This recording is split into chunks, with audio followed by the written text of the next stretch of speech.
Magandang araw, mga ka-showbiz! Sa video na ito, tatalakayin natin ang isa sa mga pinakakontrobersyal at nakakagulat na kaso sa kasaysayan ng Philippine showbiz, the mysterious and tragic death of Nida Blanca.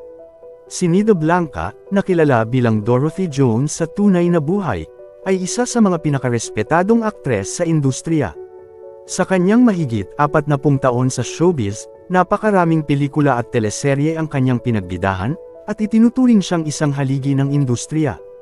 Ngunit noong November 7, 2001, ang buong Pilipinas ay nagulantang sa balitang natagpuang patay si Nida Blanca sa loob ng kanyang sasakyan sa parking lot ng Atlanta Center sa Green Hills, San Juan.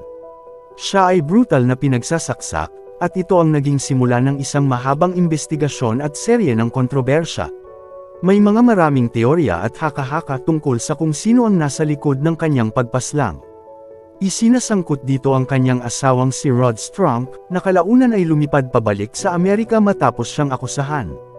Gayunpaman, ang kanyang misteryosong kamatayan ay nananatiling palaisipan para sa marami, at hanggang ngayon, ang hustisya ay tila hindi pa rin nakamit.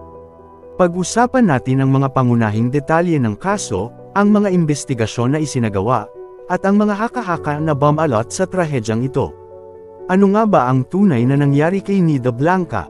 Sino ang may sala? Ang kaso ni Nida Blanca ay patuloy na nag-iiwan ng maraming tanong sa isipan ng publiko. Isang alaala na magpapaalala sa atin na hindi lang sa pelikula nagaganap ang mga ganitong klaseng trahedya, kundi maging sa totoong buhay.